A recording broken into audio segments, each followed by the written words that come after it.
Wheatstone bridge. What is a Wheatstone bridge? Wheatstone bridge. Wheatstone is a name of a scientist. तो इसने एक bridge create किया. Is not a bridge basically, it is a combination of some resistance. इसने 4 resistance लिए and they are connected in the form of a bridge. This is P, Q, then R, and then X. R and X. इनके बीच में एक galvanometer connect किया एक की लगा के, एंड देन इन 2 टर्मिनल पे एक बैटरी कनेक्ट की, ऑब्वियसली की लगा के. So this is what is called as Wheatstone bridge. ये हुआ व्हीटस्टोन ब्रिज का circuit. What is the use of it? इसको यूज करते हैं to find out the value of unknown resistance. X is unknown resistance, जिसकी वैल्यू हमें find out करनी है, पता नहीं है. So we take P and Q as standard resistance. PQ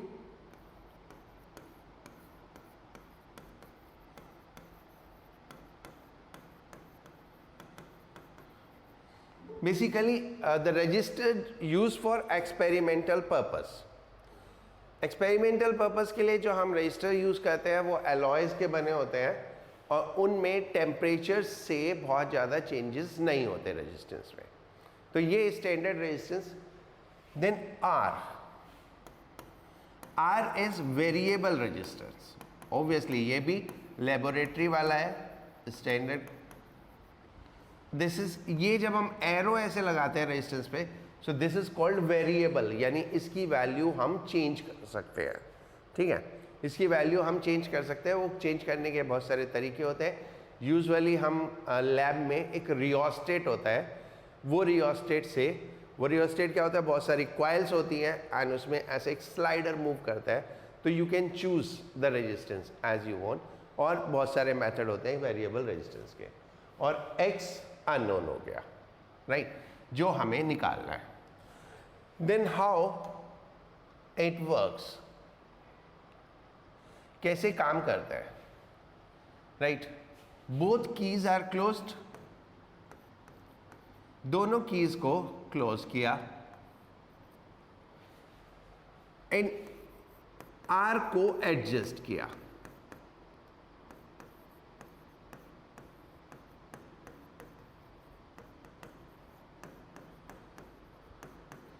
keys को क्लोज करके आर को एडजस्ट किया टिल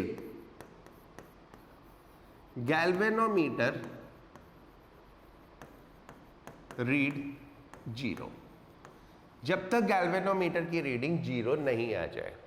ठीक है, तो हम ऐसे एक सर्किट में कनेक्ट करेंगे, राइट, एंड देन उसके बाद आर को एडजस्ट करेंगे. कब तक? जब तक ये गैल्वेनोमीटर की रीडिंग 0 नहीं हो जाए, राइट. जैसे ही आप की ऑन करोगे तो गैल्वेनोमीटर कुछ रीडिंग शो कर रहा होगा. आप रेजिस्टेंस को बढ़ाओगे तो अगर करंट बढ़ता है तो इसका मतलब आप गलत कर रहे हो, आपको करंट कम करना पड़ेगा. तो रेजिस्टेंस को उस डायरेक्शन में ले जाओ, कम या ज़्यादा, राइट. ओके, रेजिस्टेंस को उस डायरेक्शन में ले जाओ, कम या ज़्यादा, जहाँ पे आपका करंट डिक्रीज होना शुरू हो जाए, और तब तक चेंज करते रहो जब करंट 0 हो जाए, right. When current is 0, right. अब इसमें एक बार करंट मार्क कर लेते हैं, ठीक है. This is I, this is I1, this is I2, this is IG, this is I1 minus IG, this is I2 plus IG, right. तो गैल्वेनोमीटर रीड 0 कर जाए, that means what? That is I G is equal to 0, यानी galvanometer current 0 हो गया। When I G is equal to 0, bridge is called balanced, इसको हम बोलेंगे balanced. And in balance condition, यानी जब ये ब्रिज बैलेंस्ड है, P by Q is equal to R by X. अब P, Q, R की वैल्यूज हमें मालूम है, तो X की वैल्यू आ जाएगी। तो X is equal to how much? QR by P, QR by P। So this way we find out, right. इसको अभी हम प्रूव करेंगे, बट पहले समझ लेते हैं है क्या। तो अकॉर्डिंगली ये 4 रेजिस्टेंस मिला के एक ब्रिज बनता है, ठीक है। उसमें भी एक 2 टर्मिनल पे गैल्वेनोमीटर है और 2 टर्मिनल पे बैटरी है। हमको X की वैल्यू फाइंड आउट करनी है। हम दोनों स्विच ऑन करके रेजिस्टेंस को एडजस्ट करते हैं टिल द गैल्वेनोमीटर में करंट 0 हो जाए। और जब गैल्वेनोमीटर में करंट 0 हो गया, then we say the bridge is balanced.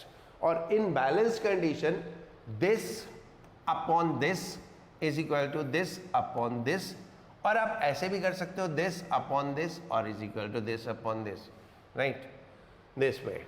या प्रोडक्ट ऑफ आमने सामने वाले, यानी P और X का प्रोडक्ट Q और R के प्रोडक्ट के इक्वल। तो ये कंडीशन है जो कि हम इजीली डिराइव कर सकते हैं, अभी करेंगे, ठीक है। तो इससे हमें 3 रेजिस्टेंस अगर पता है तो चौथे रेजिस्टेंस की वैल्यू हमें पता चल जाती है, right. Now we have to derive the condition derive करनी है। सो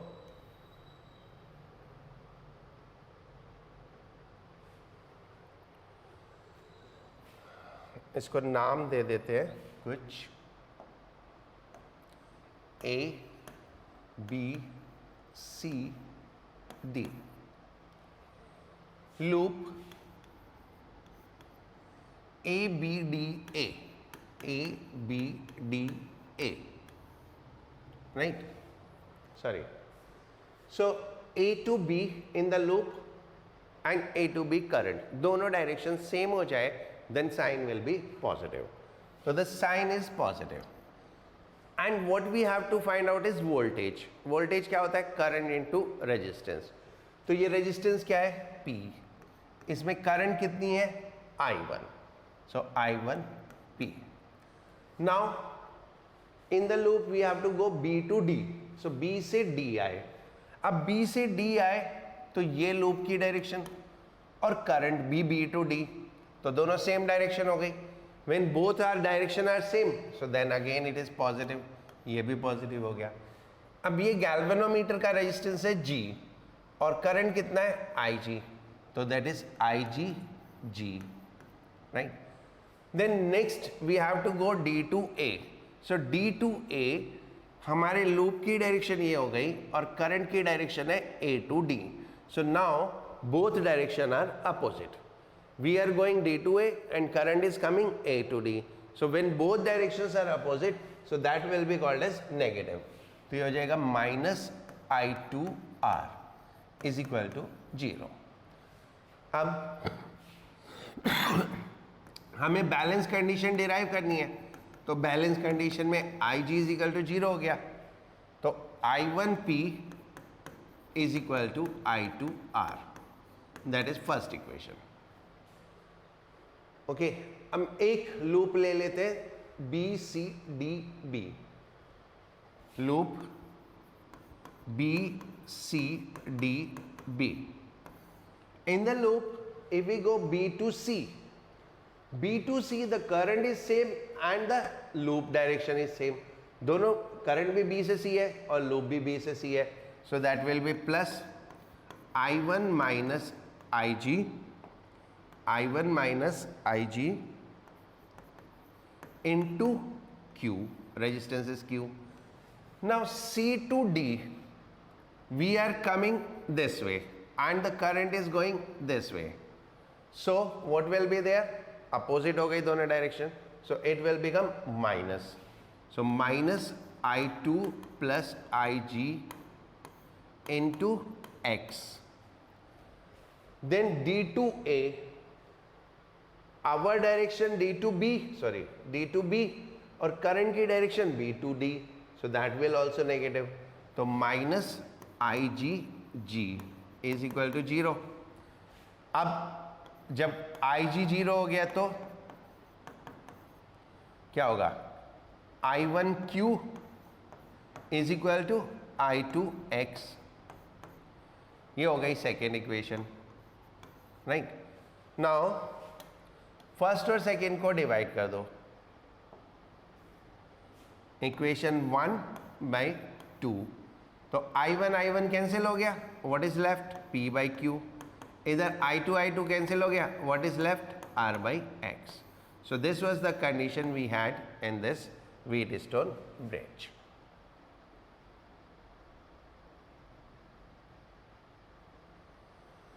Okay, ये आप नोट कर लो डेरिवेशन, राइट. नाउ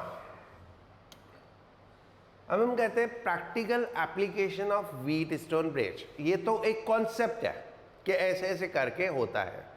अब इसको प्रैक्टिकल फॉर्मेट में कन्वर्ट कर हम लैब में किस तरह से परफॉर्म करते हैं प्रैक्टिकल फॉर्म में.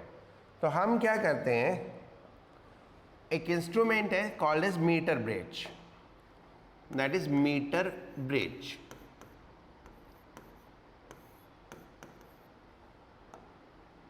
ये मीटर की स्पेलिंग में से गड़बड़ होती है, मीटर ब्रिज. अब ये पता नहीं ER सही होता है कि IRE सही होता है, ठीक है.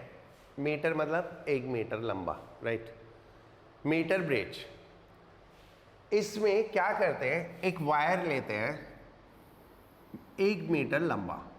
The wire must be of uniform cross section area. Uniform cross section area मतलब पर यूनिट लेंथ उसका रेजिस्टेंस सेम होना चाहिए, यानी हर जगह एरिया सेम होगा तभी तो हर एक पार्ट का रेजिस्टेंस भी सेम होगा. तो एक यूनिफॉर्म क्रॉस सेक्शन एरिया का 1 मीटर लंबा तार लिया. इसको हम यहाँ पे कुछ मतलब इंस्ट्रूमेंट में ऐसे बनी होती है, ये बेंच होती है ना, तो उसमें ऐसे जोड़ देते हैं. ये इस टाइप से होती है बेंच, ऐसे.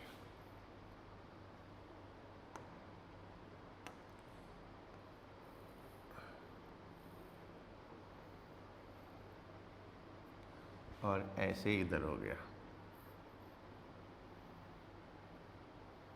तो ये कनेक्टिंग वो है, मेटलिक होते हैं, और ऐसे एक बीच में होता है, राइट. ये बेसिकली कनेक्टर्स है.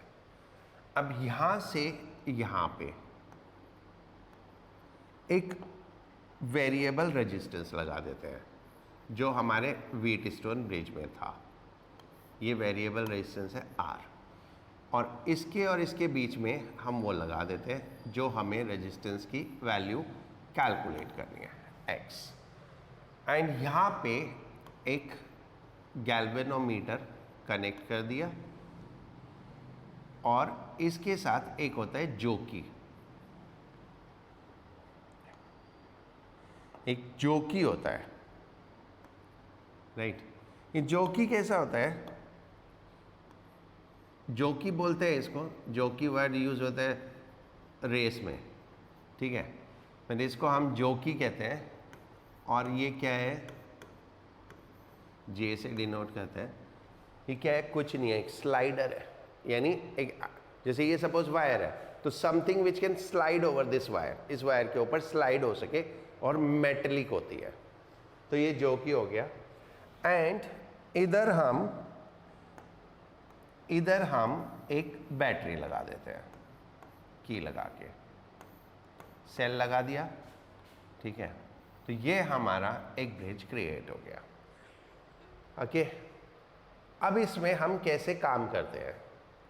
स्विच ऑन किया, एक स्विच यहाँ भी होता है, मैंने बनाया नहीं, कोई बात नहीं. स्विच ऑन किया, करंट फ्लो होना शुरू हो गया. अब हम इस जोकी को स्लाइड करते हैं ऐसे इसके ऊपर, राइट। अब किसी भी एक डायरेक्शन में स्लाइड करोगे, फिर चेक करोगे गैल्वेनोमीटर में करंट बढ़ रहा है या कम हो रहा है। अगर बढ़ रहा है करंट तो आपको रिवर्स साइड जाना है, और अगर कम कर हो रहा है तो आप ठीक डायरेक्शन में जा रहे हो। तो इस साइड ऐसे घुमाएंगे तो एक पर्टिकुलर लोकेशन पे आके कोई भी एक लोकेशन होगी, वहां पे आके ये गैल्वेनोमीटर में करंट जीरो हो गया। गैल्वेनोमीटर में करंट जीरो हो गया, now this bridge is balanced.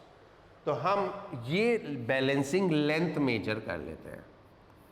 यहाँ पे एक स्केल लगा होता है, ऐसे ना एक स्केल लगा होता है, तो वो अपने आप पता चल जाता है कहाँ पे पॉइंटर आया। ऐसे स्केल लगा हुआ है तो वो पॉइंटर जहाँ पे भी आता है तो वो अपने आप बता देता है कि इतना उसमें आया, और ये स्केल सेंटीमीटर में होता है।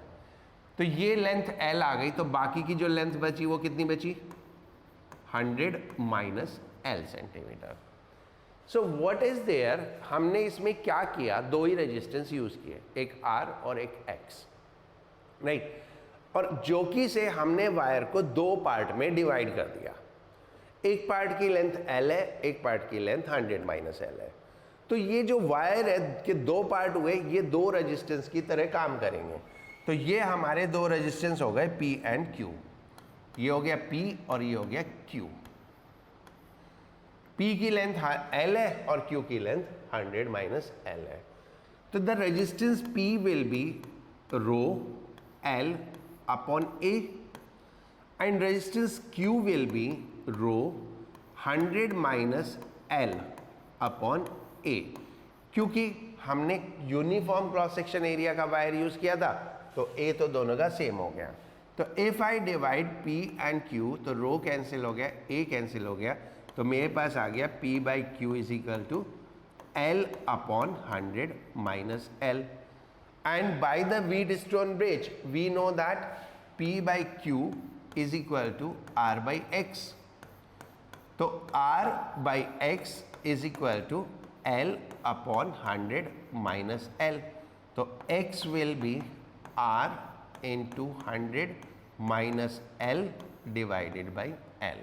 तो हमको R की वैल्यू मालूम है और L हम कैलकुलेट करेंगे इससे, एक्सपेरिमेंट से, ठीक है। तो इसमें हमारे पास फ्लैक्सिबिलिटी क्या है, हम रेजिस्टेंस की कोई भी वैल्यू ले सकते हैं, बिकॉज जरा सा भी वायर को जोकि को शिफ्ट करेंगे तो वैल्यू रेजिस्टेंस की चेंज हो जाएगी।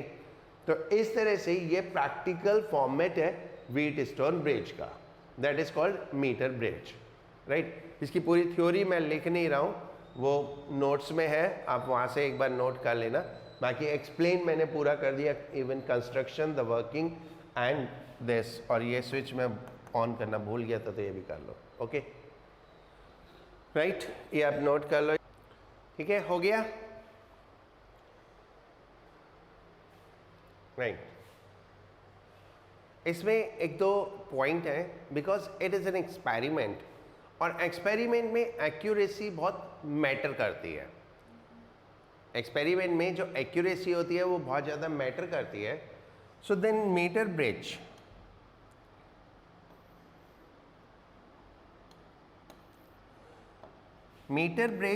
is most accurate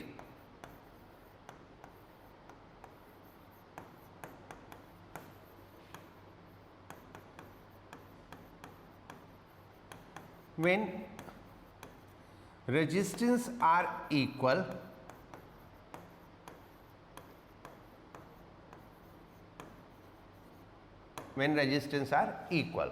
so that time meter bridge is most accurate।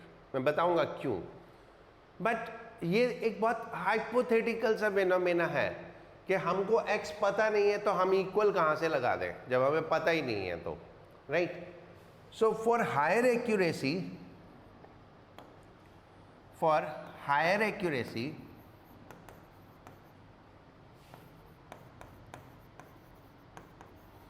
resistance must be of same order,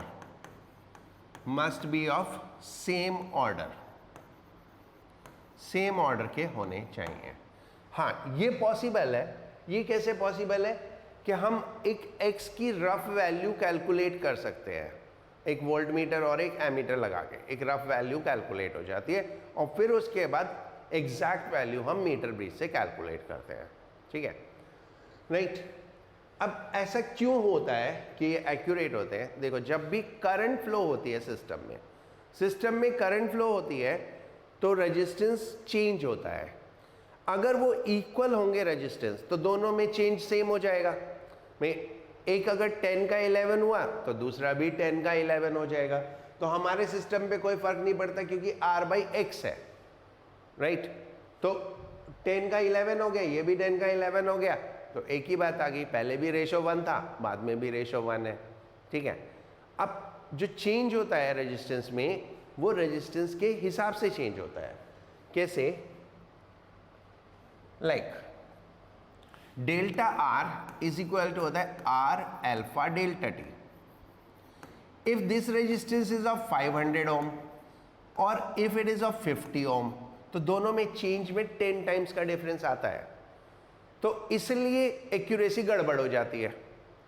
लेकिन अगर सेम ऑर्डर के होंगे, same order means same power में, ठीक है, लाइक ये 500 है तो 400, 450, 550, 600 समथिंग लाइक दैट।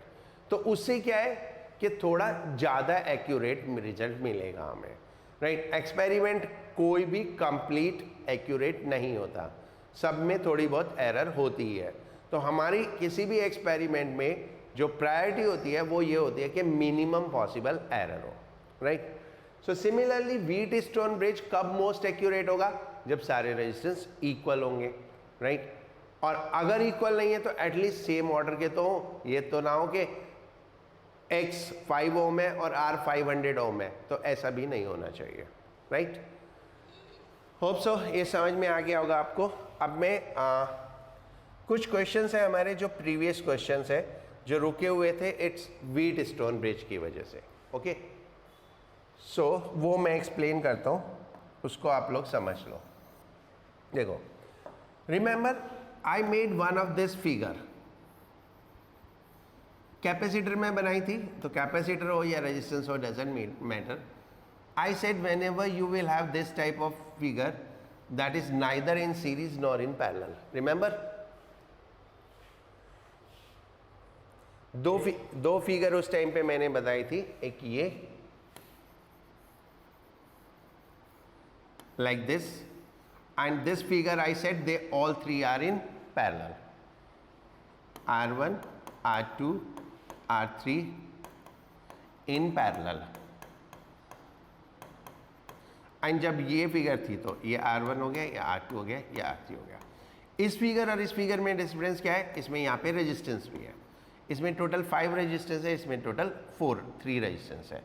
तो इसकी हम बात नहीं कर रहे, ये तो हो गया था क्लियर। और जब हम इसकी बात कर रहे थे तो मैंने बोला था कि these are neither in series nor in parallel. Actually they form a Wheatstone bridge. ये व्हीटस्टोन ब्रिज फॉर्म करते हैं कैसे? देखो, A,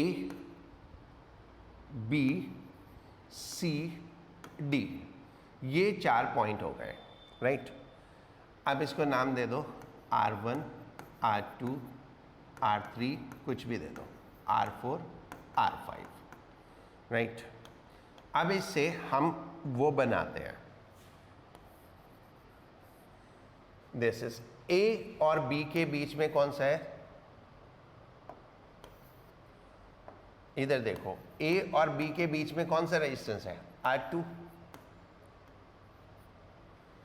देन A और C के बीच में है R1, A और C के बीच में है R1, so this is R1 and this point is C।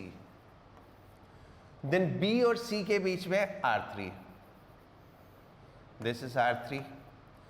Then C और D के बीच में R4 है, so this is D and this is R4। and B और D के बीच में R5 है, R5 है। और हमको रेजिस्टेंस निकालना है A और D के बीच में, तो ये A से D तक व्हीटस्टोन ब्रिज बन गया ना। अब व्हीटस्टोन ब्रिज की खासियत है, इफ इसी फिगर में एक्सप्लेन करें, R2 upon R5 is equal to R1 upon R4, तो ये बैलेंस हो गया। अब ये बैलेंस होगा तो ये था हमारा गैल्वेनोमीटर का IG, तो ये गैल्वेनोमीटर का रेजिस्टेंस मान लो। So then IG is equal to 0। अब किसी ब्रांच में से करंट जा ही नहीं रहा है तो उसका सर्किट में होना या ना होना कोई फर्क नहीं पड़ता, क्योंकि इस ब्रांच से करंट जाएगा ही नहीं। तो सबसे पहले आपको ये चेक करना है ऐसा है क्या। अगर ऐसा है तो आप इसको पूरा रिमूव कर दो, इसको पूरा रिमूव कर दो। देन नाउ एक मिनट वेट करो। अभी नाउ व्हाट हैपेंस, ये दोनों सीरीज में, ये दोनों सीरीज में, और फिर उसके बाद पैरेलल में। अब तो कैलकुलेट हो जाएगा, राइट।